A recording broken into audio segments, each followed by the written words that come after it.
Space 1999. This is episode 37.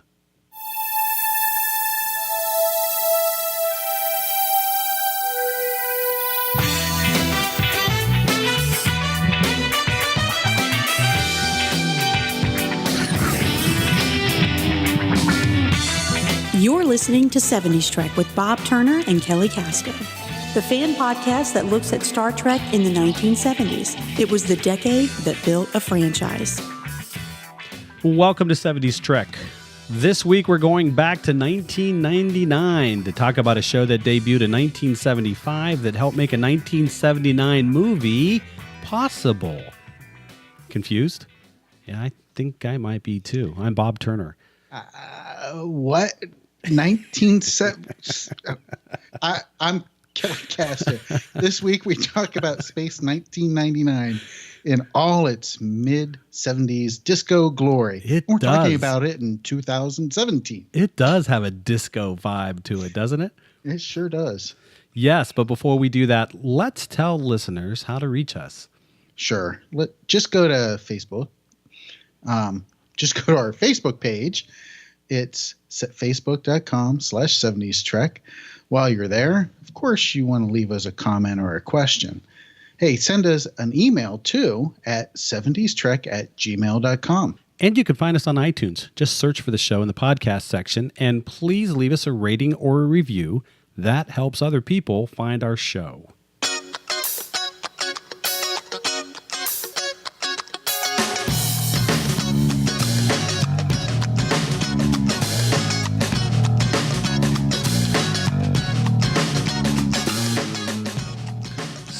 Space 1999.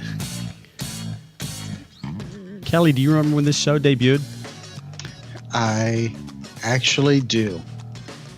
You know, it had a big send-up in the 1970s. 1975 in the summer and fall. Boy, there was a lot of press and teasing over this show, and it had a lot of anticipation, don't you think?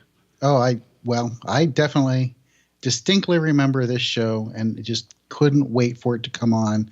Sitting in front of the TV, because of course you can't DVR it, so you had to watch it when it was live, and just sitting there waiting. That's right. Yep. Well, let's talk about it a little bit. This show was produced by Gerry and Sylvia Andersen, and listeners to the show will remember them. They also produced the British TV show UFO, along with a whole string of super marionette kids shows in the 1960s. The series, it's their last production by this team because Gerry and Sylvia will get divorced at the end of the first season. Yeah. It was also the most expensive series produced for British television up till this time. It ran for 2 seasons from 75 to 77. And interestingly, the first season was co-produced by British production company ITC and an Italian television company, RAI. I don't know why. So the second season was solely ITC, but RAI was involved early on. Production for the first season started in November 1973, and get this, it ran all the way through February of 1975. That's a really long time to produce one season of TV, especially in the 1970s. We might do that today with some of these sort of boutique shows like Mad Men. They take a year and a half or 2 years to produce 10 episodes, but at this time, it was crank it out city, and I was really surprised to see those numbers. In fact, the second season took a long time to produce, too. That production season ran from January 76 to December 76. Wow. Yeah. So that tells me they were taking a lot of time with the show, making sure it was right. Or they were just fumbling it. I don't know which.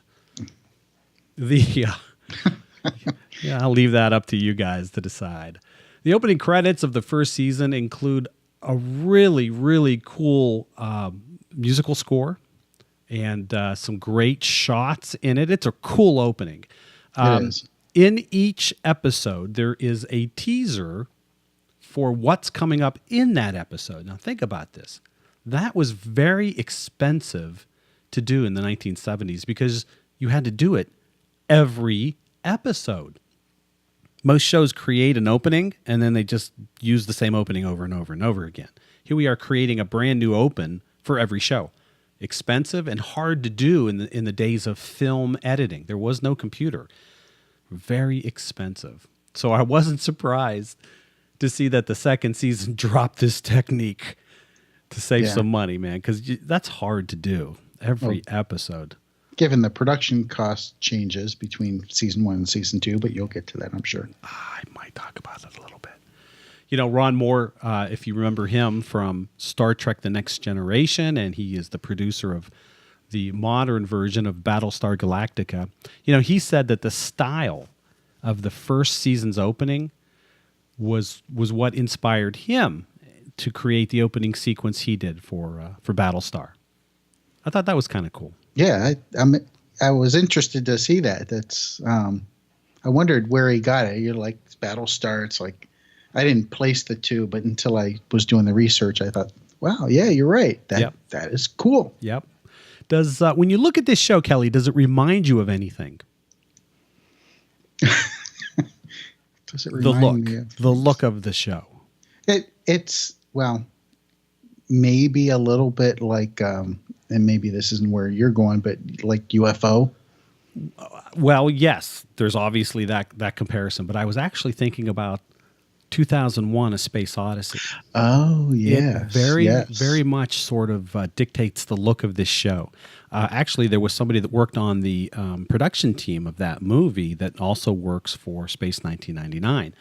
And so they wanted to sort of emulate that look as much as they could. And you can see it all throughout in the design of the spacesuits and the design of the ships.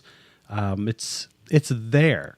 And I think it lends credibility to the show because that movie obviously is held up as kind of the standard at the time. The show also owes a lot of its look, as you said, Kelly, to UFO because it's really that show's unmade second season that really brought this show into existence. That second season of UFO was supposed to be set about 20 years later in 1999. Go figure. Yep. And it was to be set primarily on an expanded moon base. Really interesting here. But, you know, UFO's ratings dipped, and that show was canceled. But production designers had done a lot of work. They'd done a lot of research into what, you know, a moon base might look like and what the vehicles might look like. And so they had all of this sort of research and these designs sitting there. And Gerry Andersen didn't want it to go to waste. So he approached Sir Lou Grade, and he is one of the execs at ITC. And he said, hey, look, I've got this idea for a new series, and a lot of the production development has already been paid for. You paid for it with UFO. Yeah. So ITC looks at what he's got. They want a show set solely on the moon. And Andersen is very excited about the concept. And he says, yes, I can do that. In fact, I'll blow the Earth up. That's a little bit too exuberant there, Gerry. Perhaps we don't want to go that far. That might bum out our earthbound viewers. Yep. So, but hey, thanks for being aggressive. That's right. We appreciate the enthusiasm. So Andersen decided, well, you know what? Then I'll just blow up the moon. Well, even that might be a bit much. Okay, I'll just blow up a part of the moon. Okay, you could do that. It's only the dark side. Who cares? Oh, my goodness. Can we? Okay, so I'm going to step out of the production notes for a second because you just hit on something. Where is the dark side of the moon?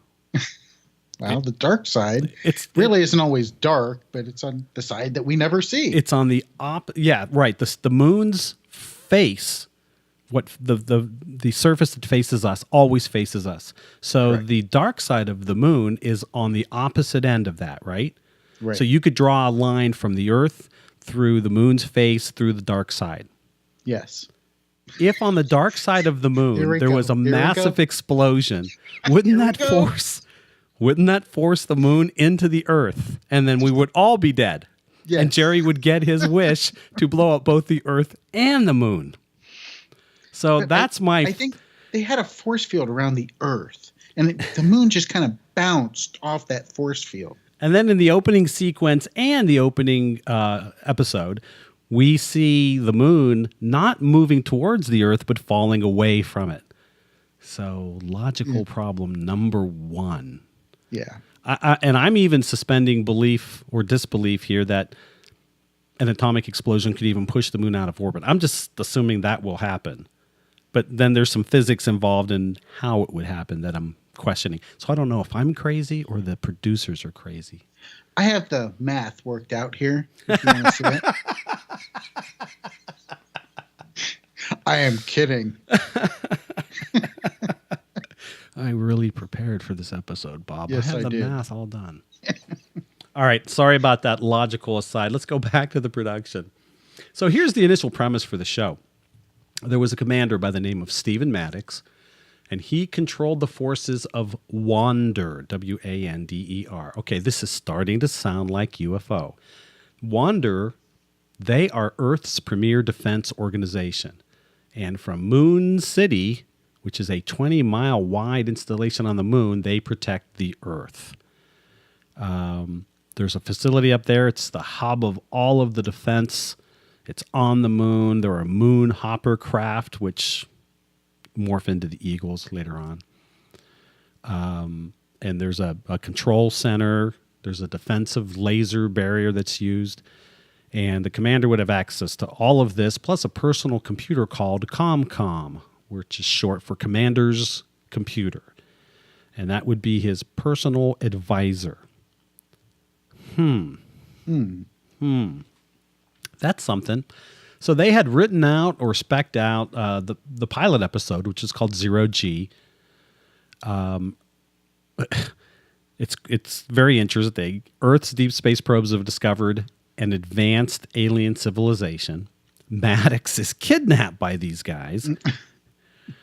Angered by humanity's hostility and Wander's defensive posture, the aliens travel to Earth with the intent of isolating mankind behind some kind of boundary, electronic boundary, so that nobody can leave the planet. Of course, Maddox is in captivity with them. He wins them over. They decide he's kind of a noble guy, and they return him unharmed and to say, hey, sorry for taking Maddox. They then use a beam to reduce the moon's gravitational influence to zero, and they send it careening out of orbit.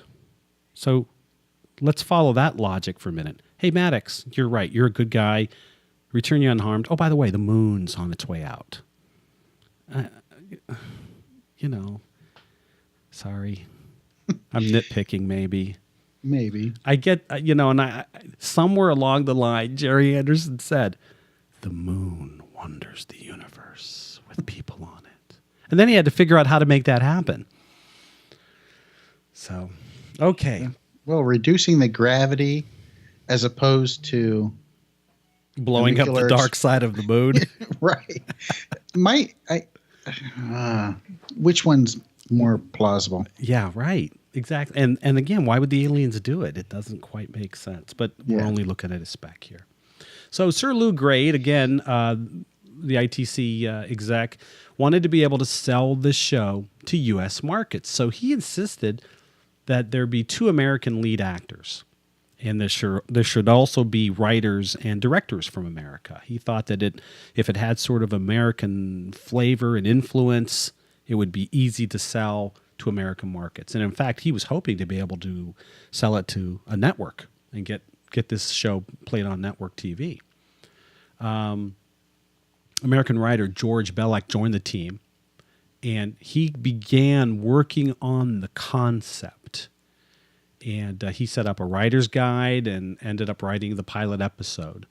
Or I should say a pilot episode, because his version went unused. But he is kind of credited with creating the general concept that the show became. The show's title went through some some iterations as well. It didn't start as Space 1999. One version was Space Journey 1999, Journey in Space, Menace in Space, and my favorite, Space Invaders. Of course. But this is a few years, right? This was a few years before the famous video game, which came out in 1978. Space Invaders. Space Invaders. I love it.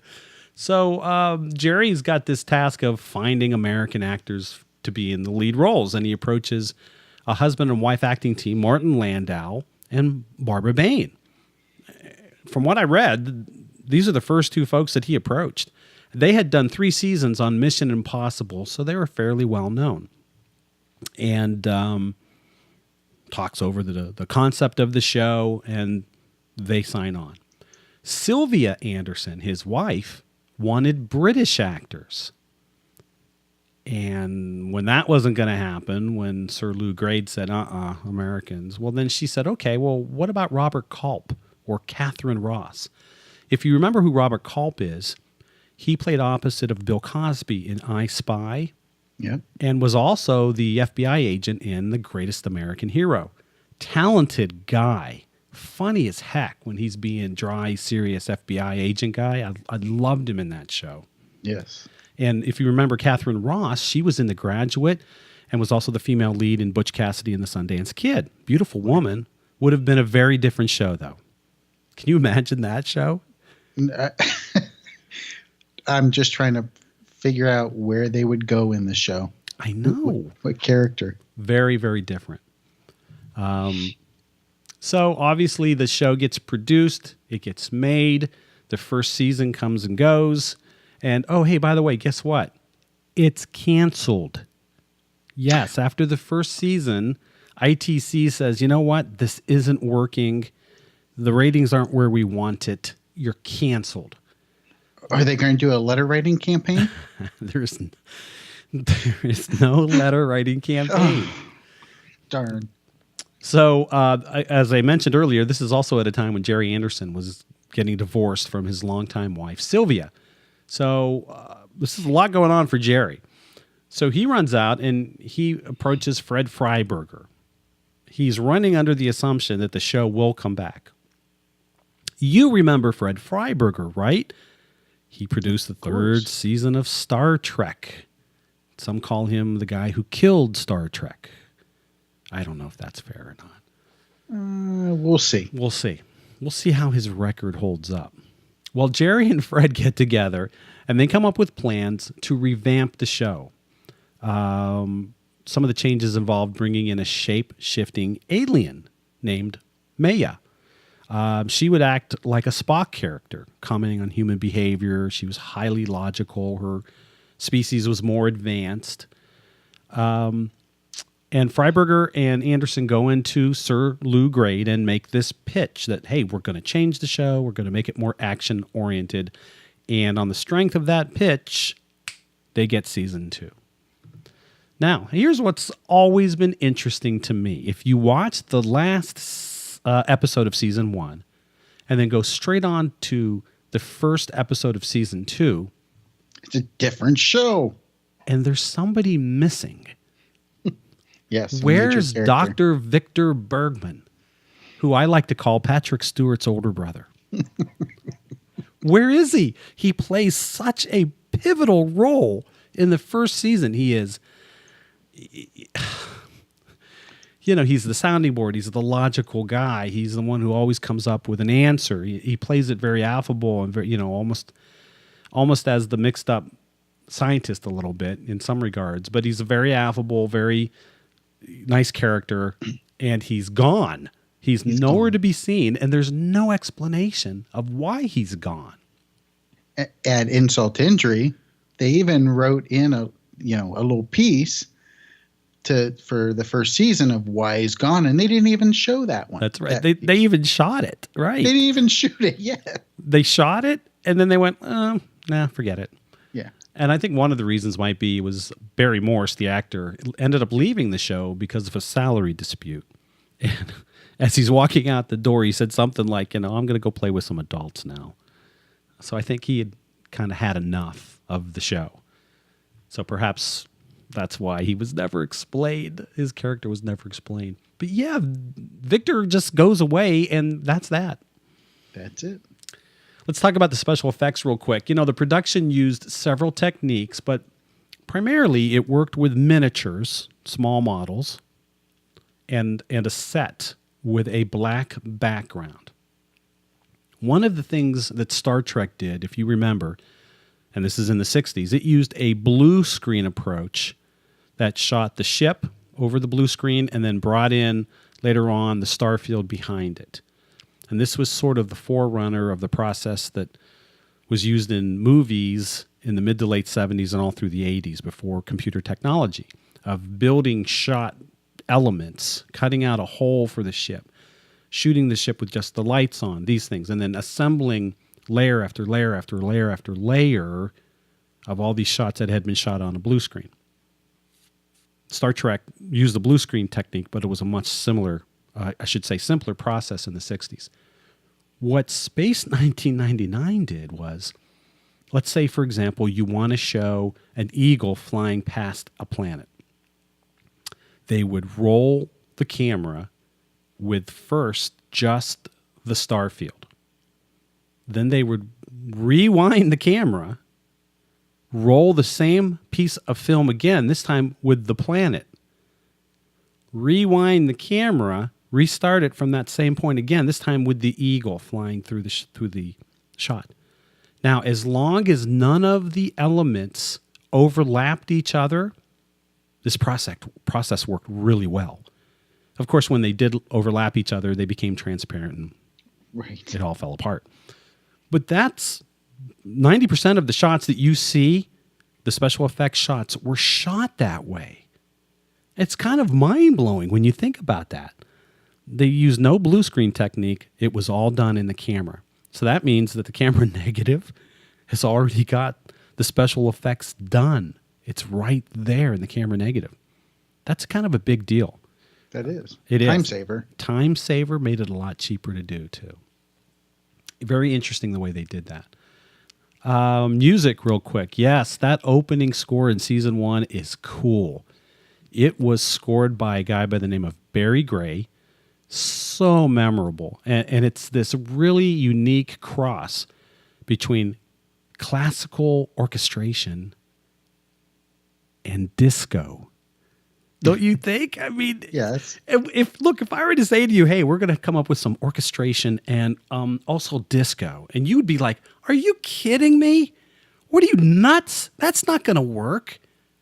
And yet it does. It does. It's awesome. It is awesome. It is so memorable, and it sticks with you. I love the theme from the first season. In season 2, Freiberger wanted to make the show more action-oriented, and so he wanted sort of an updated opening to reflect that. So it was scored by jazz musician Derek Wadsworth. So it's a different sounding score. It has a different feel to it. It's not bad, but I don't think it's as good as season 1's. And then real quick, before you dive in, I just wanted to run down some notable guest stars. Yes, please. Patrick Charlton appears as, if you remember him, he was the second Doctor Who. Yep. Brian Blessed appears. He was Prince Voltan in Flash Gordon, as well as appearing in so many other productions. But he was Maya's father, mentor. Right. Yes. And then it's some really big name actors. Ian McShane, Christopher Lee, Peter Cushing. I mean, almost everybody knows who these guys are today. And they all appeared as guest stars in Space 1999. So, Cal, you looked at the show and the plot and kind of where it went. Why don't you tell us a little bit about that? Well, so I'm going to jump in with, and add also some color to what you provided, Bob. But we'll start off with season 1. And season 1, the first episode starts with the whole premise of the show. And we've hit on it. There's a nuclear explosion on the dark side of the moon that forces the moon out of the Earth's orbit, right? But But what was happening, some of the backstory here, what's all this nuclear stuff doing on the moon? Well, it was a nuclear waste disposal site, basically. And part of Moonbase Alpha, their job was to manage that nuclear waste depots. Welcome to Space Defense Force. You're one of the best humanity's got to offer. You can fly in space. You're smart. Oh, by the way, you're going to take care of the dump too. Yeah, you're basically garbage man. Yeah, that's nice. Very nice. Space garbage man. They also carried out research on the moon, but that was it's all. Everything I read, that was kind of like, and they did research. And oh yes, hey, how's the dump doing? It's doing okay. Can I do some research today? No, watch the dump. No, sorry. Right. How long is that radioactive material going to decay? How long? How long? Can you monitor that for us and tell us precisely? Moonbase Alpha, at the time of Breakaway, the first episode, had 311 crew members. And then on September 13th, 1999, disaster strikes. And that's when the nuclear waste explosion on the moon hurls the moon out of Earth's orbit and into deep space. Not space, but deep space. Did anybody die? I think they were just shaken up a little bit. I think they were just shaken up because it seems to me like people die and then next week there's 311 people. And then some people die and then next week there's 311 people. Yes. And how many freaking eagles? I know. They lose does like the moon 3 base have? eagles an episode. Yes. They have unlimited eagles. They must have a shop downstairs. That's all I can think of. Yeah. Well, that elevator that the eagles come out of the ground from, there's just a depot of them, just a hangar full of these things. They've been stockpiling eagles for years, all through the 90s. Right. So season 1 we talked about. I mean, there's a big contrast between season 1 and season 2. I'm not going to get into a whole lot of the episodes, but season 1 definitely hit a high mark of being quality shows, really good stories. And, maybe Star Trek had some influence, but it seemed like there was a lesson in every single one, or there was some background to it. Now, I watched I didn't watch every episode in season 1 and season 2, but the ones I watched, there's a couple, just one notable one is Mission of the Darians. So Mission of the Darians, first off, had another very famous guest star, Joan Collins, in it. Oh, I left Joan Collins out. Yes. Thank you for doing that. You should have. No, that's okay. I was setting you up. Yes. We'll say that, right? Yeah, that's it. So the Alphans respond to an SOS, and there's this big ship. It's like 20 miles long, 5 miles wide. And it's the SS, and I don't know why an alien spaceship is going SS, but the SS Daria. And so Commander Koenig, who is the Martin Landau character, takes a team of 6 rescue people over to help them out, whatever's going on. And they get separated into 3 different groups. The first group runs into the Darians, if I think that's what they're called. The Darians. And they're this very intellectual, Joan Collins is one of the leaders, but there's only 14 of them. And they're like telling them their plight and telling them about, giving them the backstory of their space travels and why there's a message. They had an explosion. It's an automated message, so on and so forth. Another group, it goes off exploring, and then the Barbara Bain character and another character, they get captured by these barbarian-like creatures, and turns out that they kill the one guy because he's missing part of a finger. And They kill him because he's missing part of a finger? Yes, because he's a mutant. These are nice people. And I'll get to what happened with the killing in a second because it's part of the story and it's kind of interesting. Barbara Bain, they save her because they don't kill her because she's perfect. Well, in comes these guys in these spacesuits, and they're pretending to be gods, and they're taking her away, to go to a better place. It turns out that these 14 Darians, who are claimed to be superior, are trying to survive and keep their race intact. Not diminish it with the barbarians, but keep their race intact until they get to their destination where they can repopulate a planet because their planet went the way of Krypton. It went kaflooey. But what they're doing is they're taking mutants and reusing their material to help with feeding the race for the next, to keep moving forward, right? To be able to have some organic matter. The point I'm getting to is there's this big, long, drawn out, it's very thought out storyline, plot line, interesting, kind of weird, not kind of in some cases, but really weird. And then you have in season 2, and this is one of the ones I'll get to, called One Moment of Humanity. And here's the summary I have for One Moment of Humanity. Robots want to learn how to kill. That's it. Oh, my. But again, a lot of thought put into it. There's, basis in, fact in this case.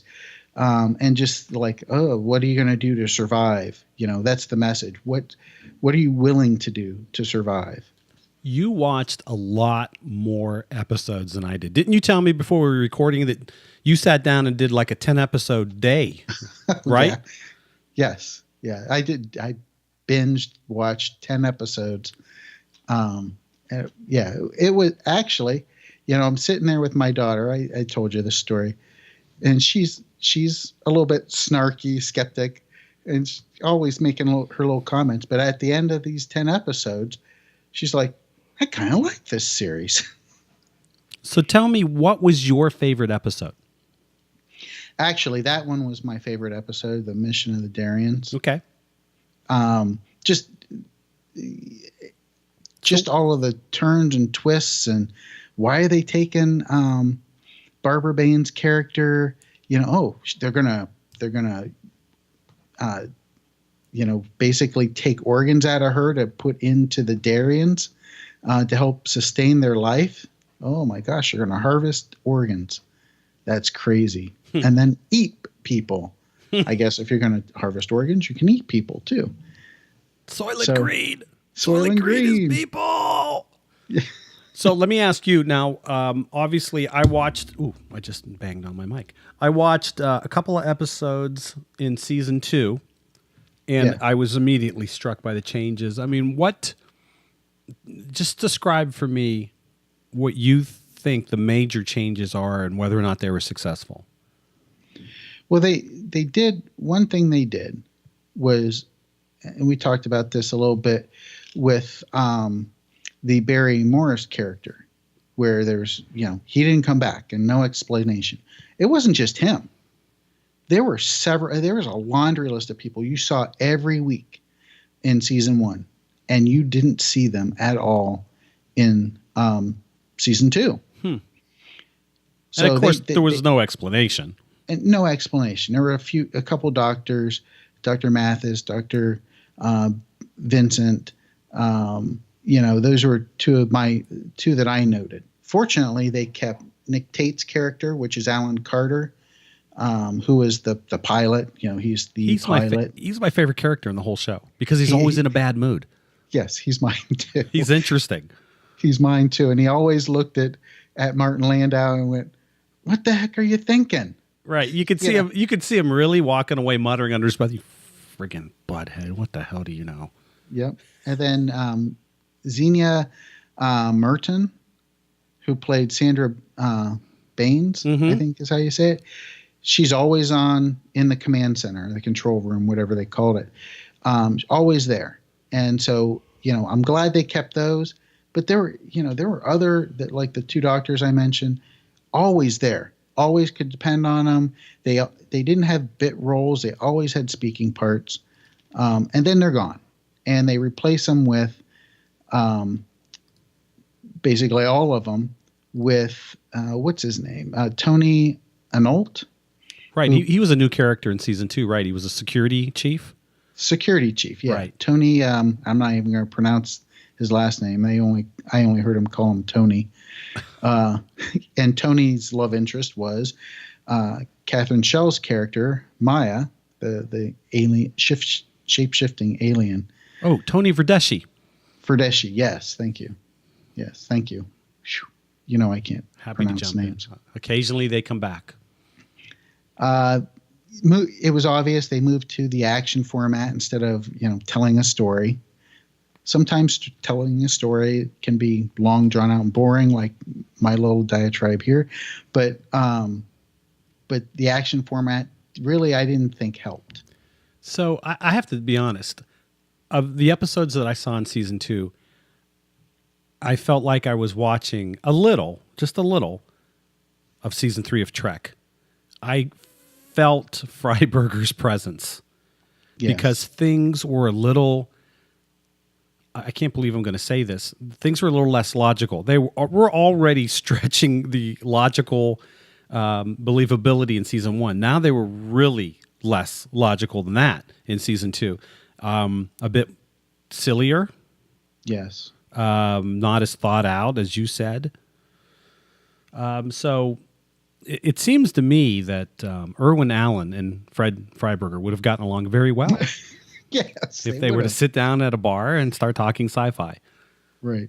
Well, do you like it when the carrots start to talk? I like it when the cabbage starts to talk myself. He's my favorite. My goodness. Right after the season's end, they did a compilation of series, of the series. There's Alien Attack. So what they did, the TV or whoever, made 2 episodes into a movie length. Oops, sorry, I did the same thing you did. Talking with my hands hitting my microphone. They took 2 episodes and combined them together into a movie length special, basically. So they did 4 of these. And where were these shown? They shown on just TV. I never. So, like a 2-hour TV movie. Right, like a 2-hour Gotcha. TV movie. Yeah. And then 20 years later, at the Space 1999 Breakaway Convention, so it was a one-off convention, it was held in Los Angeles on September 13th, 1999. That's awesome. And for that convention, they thought that, hey, wouldn't it be cool if we just kind of wrap things up? What happened to Moonbase Alpha? And so they made a 7-minute film, and it was written by Johnny Byrne, Nice. who we talked about earlier. Right. And basically it was the moon is being evacuated, and they finally found a place to go. Oh, wasn't Sandra sort of the central character? Yes. Yes. Yeah. And she was it. She was basically saying, hey, we had a long mission. Here's kind of, we found a place to go. Just wanted to let you know. And basically ended it. Nice. So there you go. Now we can wrap up. No. Nice. Well, I'm troubled. I'm just going to come right out and say that. I'm troubled. In 1975, as a kid, watching Star Trek, Space 1999 was teased a lot in the summer and early fall on the same station. So I was very excited. I can remember just, oh man, this is going to be great. It's a new sci-fi show. How cool! It looks great. It looks, very action oriented. Breakaway was a very good episode, I thought. It really set up the series well. And then it got tough. Before I go down that road, just let me say, it's got everything going for it to make a good show. It's got production values. We talked about the special effects. The sets are great. Yes. The music is very good. It sets the tone of what's happening very well. The look, trying to pattern it a little bit off of 2001: A Space Odyssey. Very smart idea, and it works, I think. Everything works in this series except the stories. The stories, it's funny because you said, well, season 1 was kind of thought-provoking and it was kind of long and drawn out, and I was sitting here nodding my head going, yeah, long. Yeah, drawn out. Do you remember that one episode where the moon was falling through a space warp? Yes. And Victor and Koenig are sitting around for what felt like 3/4 of the episode talking about, wow, what's it going to be like? Yeah. Dude, yeah. I need something to happen here. And in the last, it was the last act of the show, something happens. But it was that kind of thing, or it was the metaphysical stuff with the strange in-camera special effects. Things would happen. They would be not traditional sci-fi, but more metaphysical.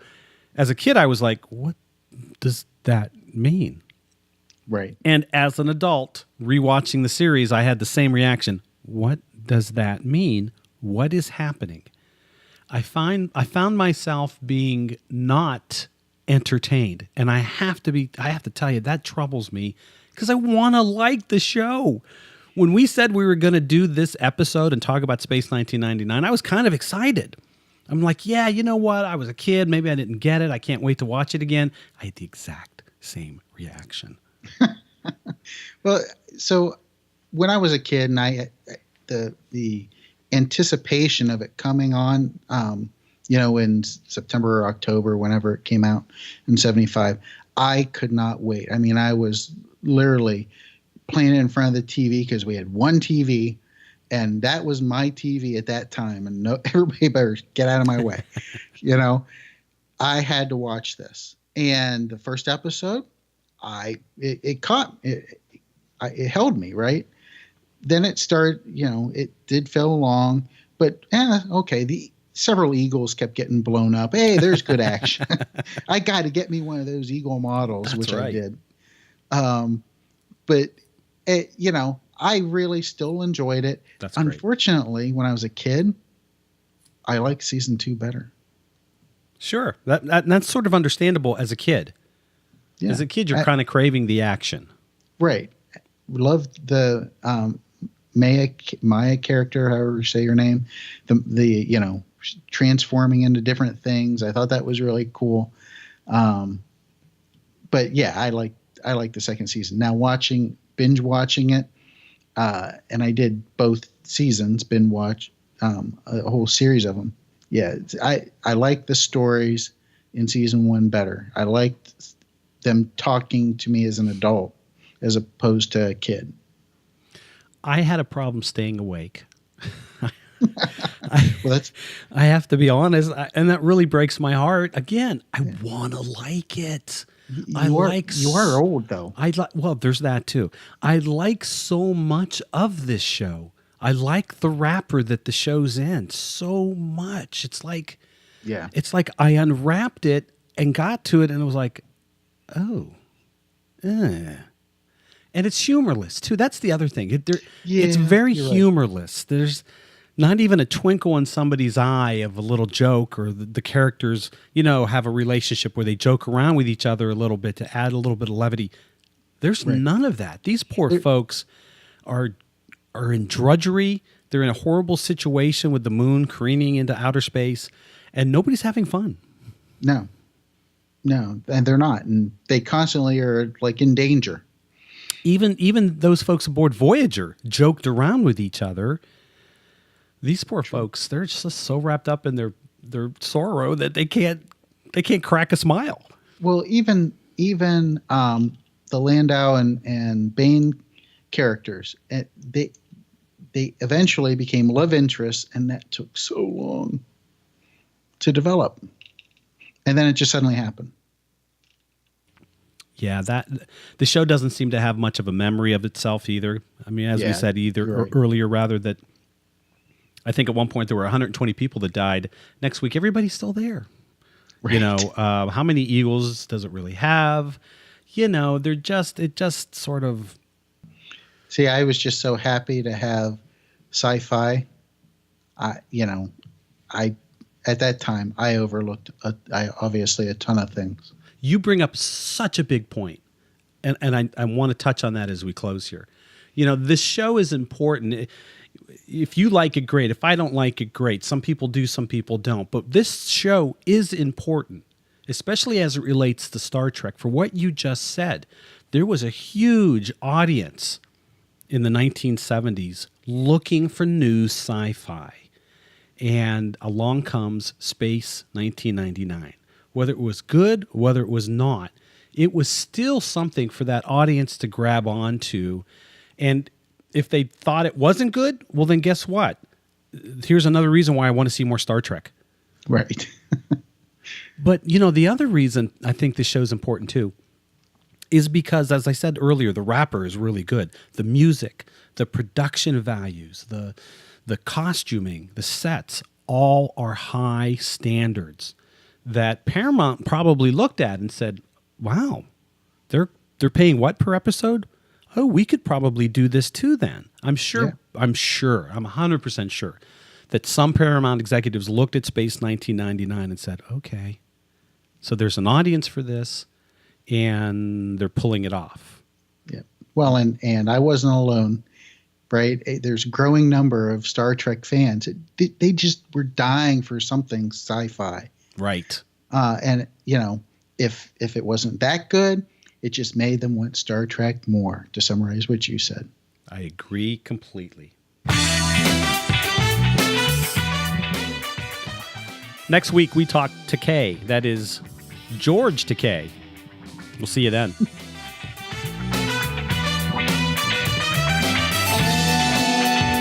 Thanks for listening to 70s Trek, an independent fan production. Join us next week as we explore more about the production, the actors, the producers, and the influencers of Star Trek in the lost decade of the 1970s on 70s Trek.